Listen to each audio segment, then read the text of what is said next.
Hello guys. So with cycling still on hold and quarantine still very present in our lives, um, in mine still a lot. Being a student, I'm still pretty much being forced to be home. Of course, it's a choice of my own, but it's the best choice really. No one can complain about that. Uh, that combined with a lot of time in the house. There hasn't really been much to do besides some college stuff, so it's an opportunity to do something new. And I've always liked the thought of live streaming. I've tried it a couple times though, and I believe it isn't really uh, the dish for many people, so maybe a video is a better way to go. And something relaxed. I didn't really come to this with a plan, but it's mostly just approaching some subjects of the current cycling world and trying to make it through. Trying to make some entertainment, if anyone would consider that. So I'm going to be talking a little bit about some of the stuff that have been going on and my opinion on it. And as you can see, I'm also on the trainer.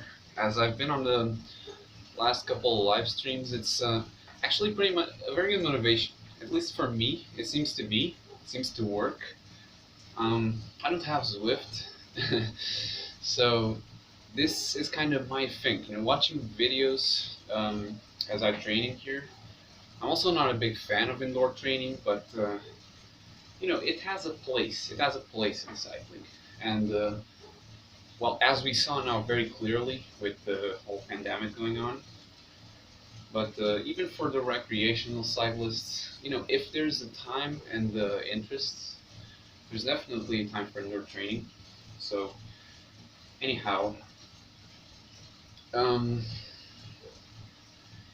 start off with something that came very, I'm not going to say abruptly, it was kind of expected, but still a bit harsh to take.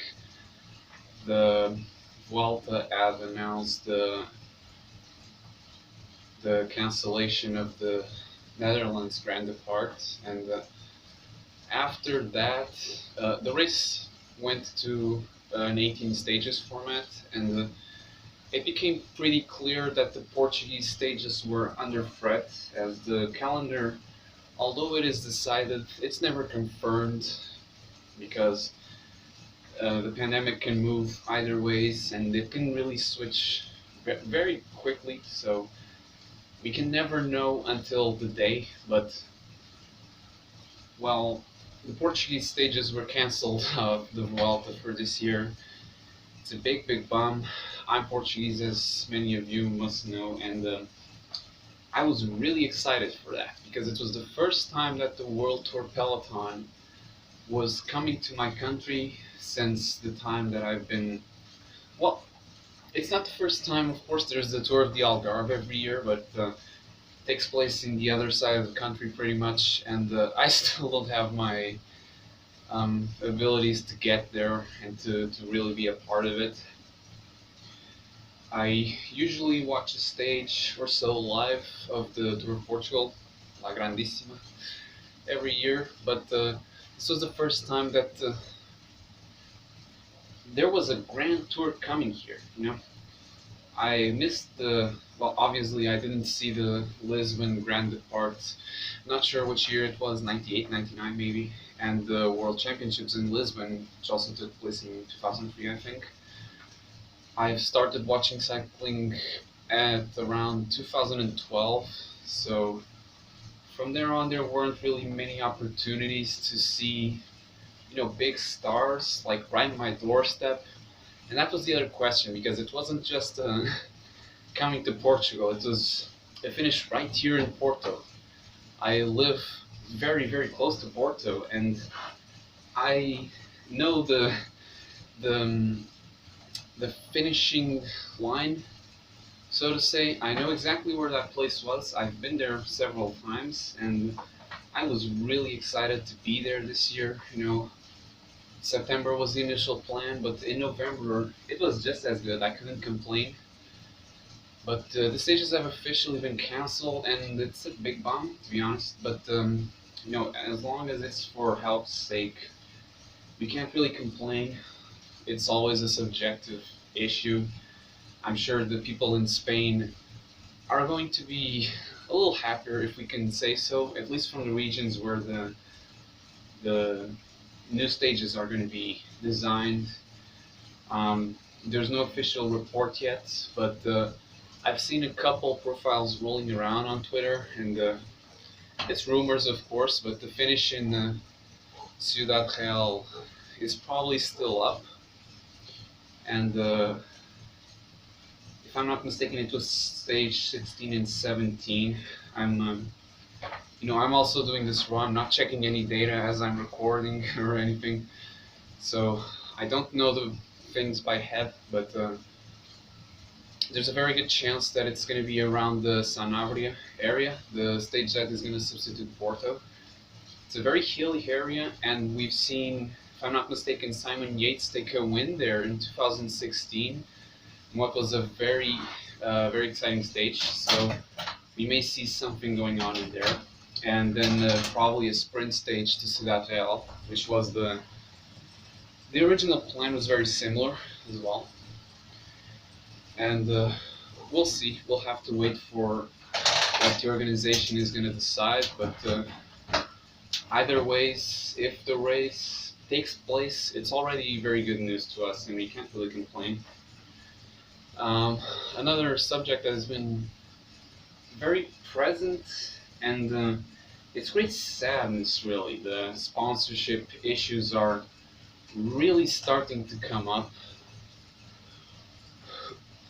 It's not a new issue, and it's something that it was already expected. Really, not much to it. The explanation is very simple. The lack of racing and the uncertainty over the future. There's teams that just really can't afford it, and CCC mainly. I don't think it's official, but it's pretty much guaranteed that CCC isn't gonna continue, at least not with the same sponsor. Which is very bad news. It's not every team that can afford to just buy a World Tour license, and we can end up with the same scenario as we had some years ago with one World Tour team less.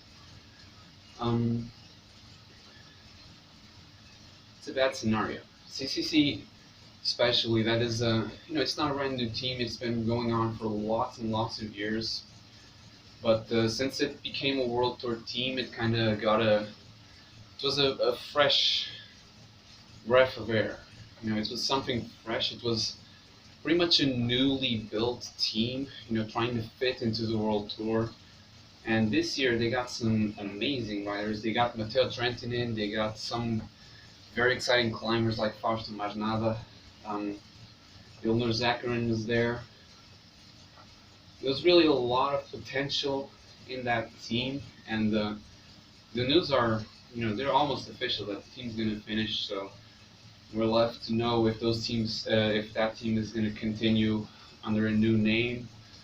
Either ways, it's going to be a big revamp, because there's no way that another Polish sponsor is going to come in. So a lot of national focus is going to be gone there, and there have been several other teams that have been really, it kind of goes around the same trajectory. We have Pat Lefebvre say the same thing about the Deceuninck. If there was no racing this year, there would be a very big chance that it would finish. And coming from such a big team, it means a lot. It becomes scary at a point, indeed.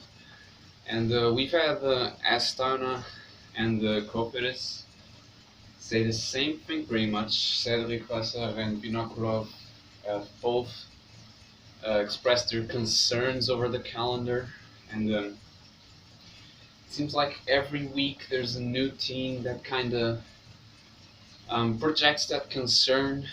which is it's not good news at all. But all we can do really is hope that things keep getting better.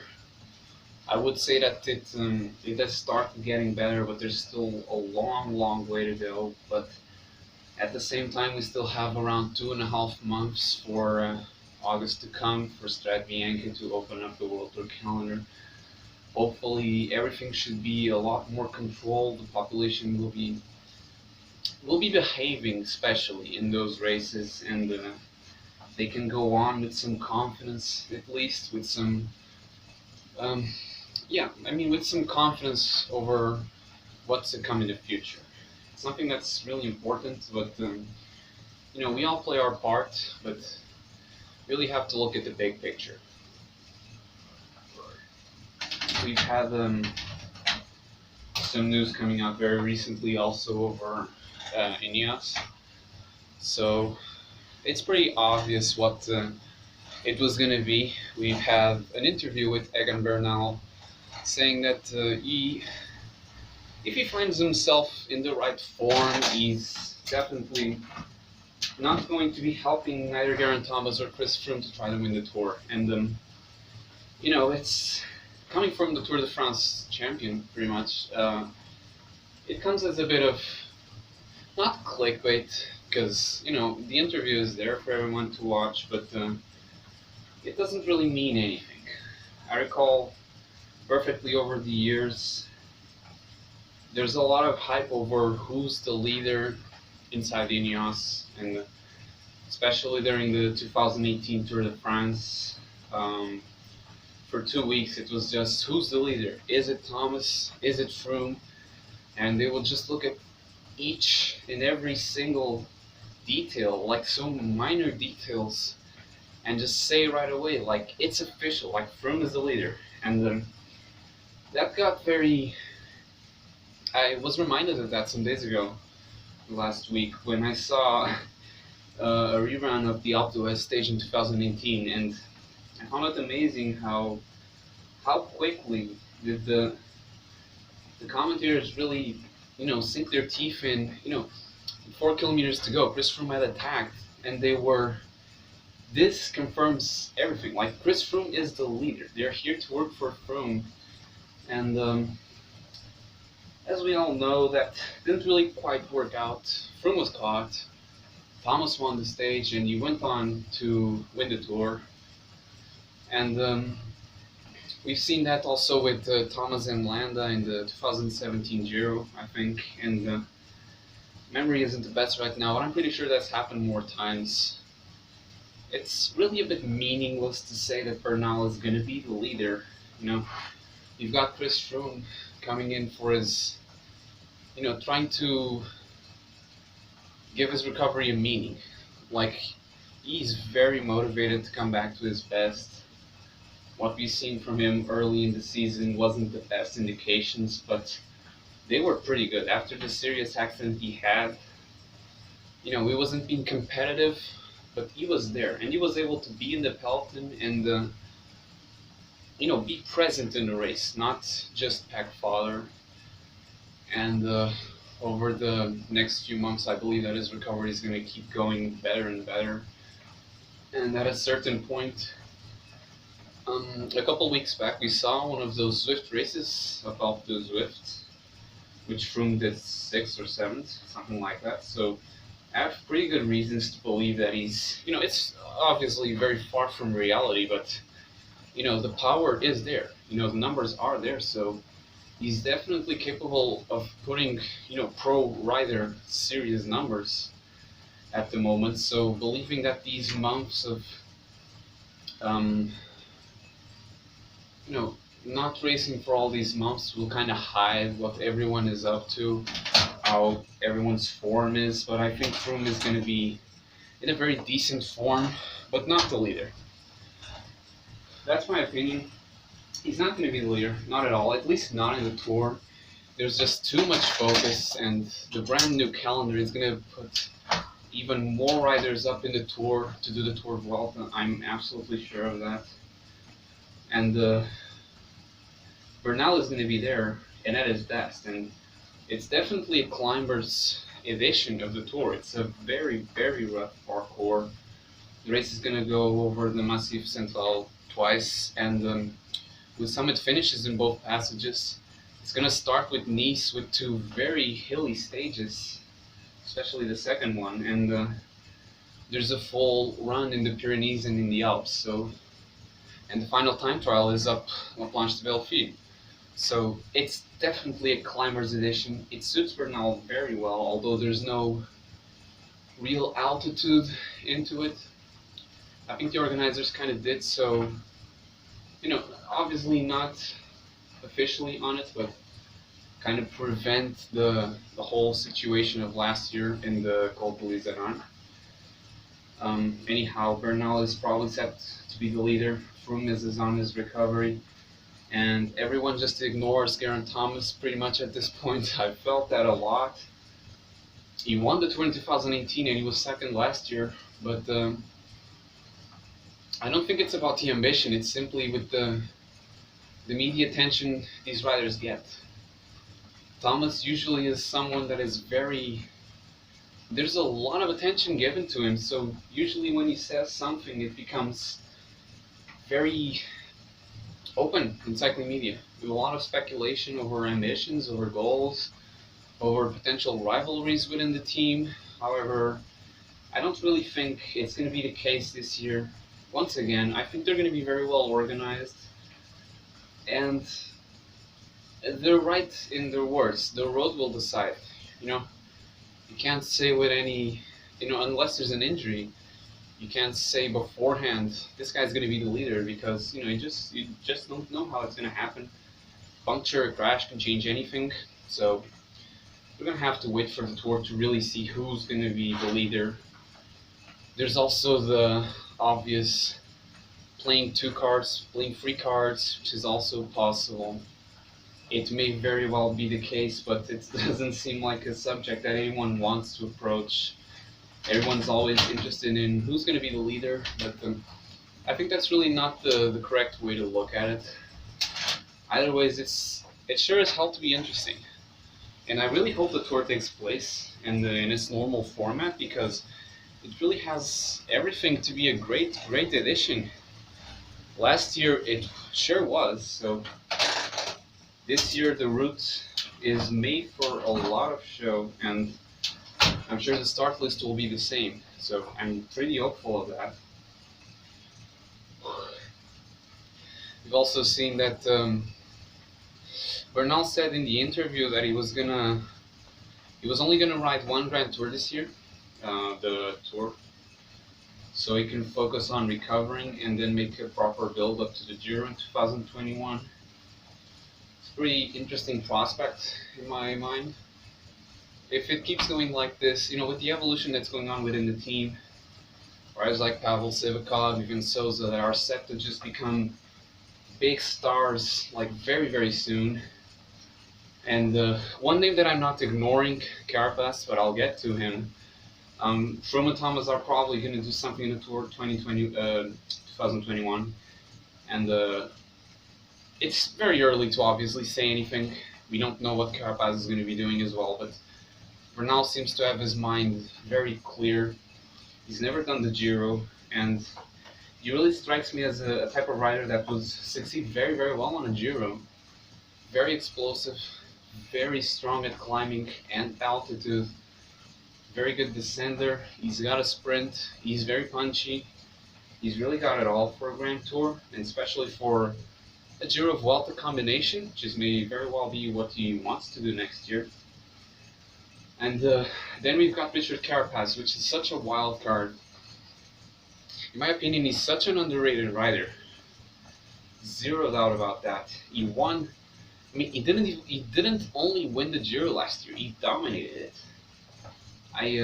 Even this week I saw something which was the stage of the Mortirolo last year, stage 16 in the Giro.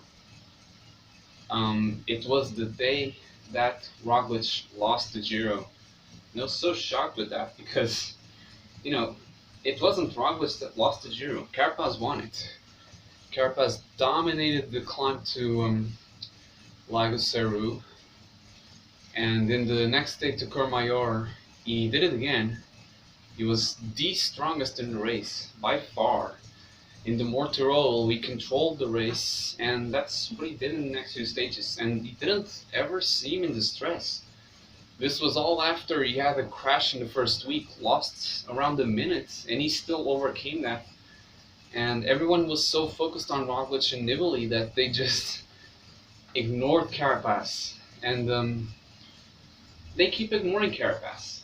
You know, in the INEOS right now is all about Bernal, it's all about Froome, and Thomas, he's there. He's just not spoken of very much, and in my opinion, Carapaz is as strong as Bernal. He's not as punchy, doesn't have such a strong sprint, but he's definitely as strong as of a climber. I have no doubt about that. So it's really interesting to see what Carapaz is going to do as well. He's said to be targeting the Giro for this year. It's the goal he already had, but if the calendar changes, there may have been some changes, but he's not set to do the Tour, that's for sure. So should also be a very interesting subplot in the season. See how he's going to approach the Giro, and how well will he be there? Can he really grab a hold and become, I'm going to say, like become one of the top 5 riders when it comes to media attention? Because he definitely deserves it. He's such an interesting rider. He's so strong. He deserves more, but it doesn't make him stronger. So at the same time, he doesn't need more attention. Just let the legs do the work, and he's on the right team for it, I believe. I don't know if he's going to get the same support in this Giro as he's had last year, but he's definitely got the quality, and that's the most important thing in cycling still. You can have all the team you want, but at the end of the day, it ends up being about yourself as well. There's a lot of factors, but it's very important, of course. Another subject was Mathieu van der Poel's, I'm not sure if it was today or yesterday. He gave an interview though, and he said something very interesting, which was, usually we used to hear that he was going to combine mountain bike until 2020, this year because of the Olympics, which was the obvious saying, and I'm not sure about cyclocross, but he was going to keep combining it with the road, of course. And he came out to say that he's going to be focusing on mountain bike until the Olympics of 2024 in Paris. It struck me as a very interesting affirmation. I'm not sure if it's to somewhat remove the pressure from himself from the Olympics next year. He's really focused and determined on winning the mountain bike Olympics, but you know, it's hard. No matter how much quality he has, you can't just say that and expect to win, no doubt. Of course he can do it, but the competition is very strong, always is. And maybe it's just him trying to relieve some pressure from winning next year. You know, if he didn't win, it would just be a goal and, you know, never again. So I think he's probably just playing that card, you know, trying some mind tricks. If he wins, he's gonna try again.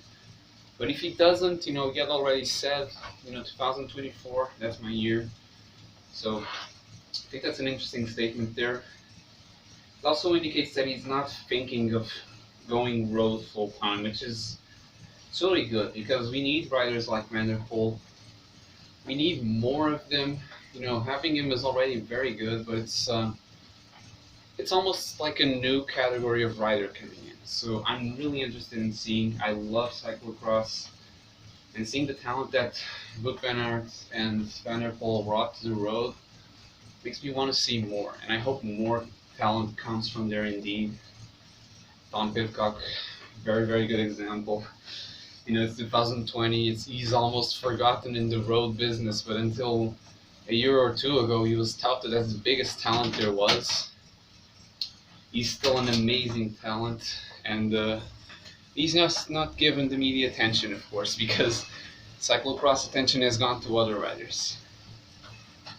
Still, there's a lot of quality coming from there, and the road always delivers. You know, there's a lot of attention and a lot of money in the road as well. So the big stars from cyclocross, the new generation, they're bound to come to the road eventually at one point or another.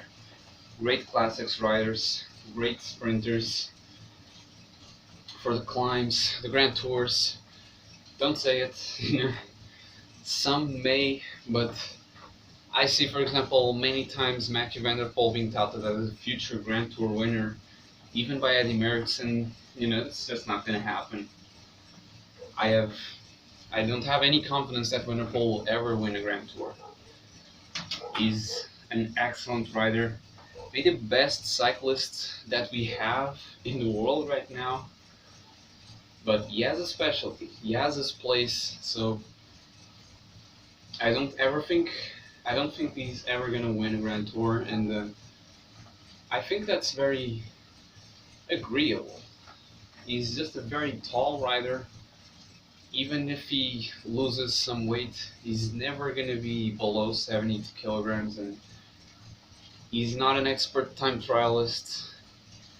He's not a rider that likes the long, steady efforts, and I really doubt that he likes altitude, so the adaptation would be just so big that it's pretty much impossible to see him ever do it. Nevertheless, I would like to see him try, you know, not gonna lie there, but it's the same as Rowan Dennis. A lot of potential, a lot of raw power, but you know, you gotta have everything there. And weight, physiology is something very important, but it's something that's made Van der Poel into a different kind of cyclist and not a climber, not at all. Lastly, it's not exactly news, but it's something that's been really interesting. I've really been enjoying it. GCN and Eurosport's coverage of the classic Giro stages, they've been awesome. And from someone that only watches cycling since, you know, I didn't watch the Giro of 2011, I didn't watch the mythical 2010 edition. It's a shame, it is. I started watching 2012, which was a great race, and watching some of these stages, starting in 2013, of course. I haven't yet watched the 2014 stages. It started today, but I haven't been able to see it yet. The 2014 ones have been really good, though. It's nice, very nice to remember these stages. I remember being very young and seeing them, and they just worked. You know, such unique features in there. The snow was so shocking, so imperial. It was such an heavy image of cycling. It was so rough to look at it. Imperial by the way that Nibali won that edition. Watching the stage 2 Trecime de Lavaredo on yesterday, it was really impressive how he won that. So, not yesterday, 2 days ago. It was impressive how he dominated that race. It was the first Grand Tour that he really dominated, and coming from a rider as him, he's very exciting. He's won monuments. He's won 1 week stage races, but his focus on the Grand Tours and his intelligence, his way of training, preparing for the races in order to be there in absolute peak form, something very cool to see. It's not many riders that can do that as well as him, and it was really great to revive some of those stages, to see Michele Scarponi again. It's tough to watch it a bit, but at the same time it's great to relive those moments, to relive the greatness that he was, that he had in the road. and seeing how Nibali conquered that race was epic, and the weather just helped in there. Watching that Deceuninck-Quickstep stage was also, I don't know, I may have to look a bit into it. It seemed to be a bit of the resurgence of the Colombians, so if anyone's still watching this video until here, it's definitely a good question. Was the Giro of 2013 really the race where the Colombians started reappearing? You know, Quintana was on the year that he was second in the Tour. It was before that. He had already some good wins to his name until there, but he hadn't really showed up yet. You know, in the big picture, he hadn't done the great results he's had to this day. But looking at that Grand Tour, seeing Rigoberto Urán finish second, and in that specific stage it was Fabio Duarte finished second, if I'm not mistaken, and also Carlos Betancourt in there. There was a lot of Colombian presence, and it's an interesting thought. Was that really the race that kind of turned things around? Because then in July, Quintana went on to finish second in the Tour, and it just kicked off from there. Something that I'm definitely going to look into it. Yeah, that's it. It's been 31 minutes in here, and I've really enjoyed them. I'm thinking of doing more of these videos. I'm gonna definitely judge the feedback that's come on them and the reaction, because in my part, I can definitely do more of these. I think it's a very raw kind of thing. You know, I'm trying to do something that's clearly not professional. You know, I'm here in my studio, which is my bike shack, not the one, I didn't build it, but it is amazing. It's an amazing place. I'm very comfortable in it. The lighting isn't professional, the audio isn't professional. Obviously, I'm not trying to look my best here. And I've got zero script. Okay, not zero script, but I'm not, I'm not looking at anything. It's a very raw thing, but I'm interested in knowing what you think of this. The period without racing is still gonna last some months. There's plenty of time to stay here, do some more rides, talk some more, and while there aren't any previews to write, there's just no excuse really to not do this, you know? I like speaking my mind. I think that a lot of people like my opinion, my point of views, so it's definitely something that I think it can work. It's the first of many. It's the first of many. But the first of many good ones, well, I don't know. That's up to you. It's completely not in my range of motion at the moment. So that's it for today. I will be back in 2-3 days, and I'll keep trying to bring the best updates on the cycling world pretty much. And I hope you enjoyed this one, and I'll see you next time.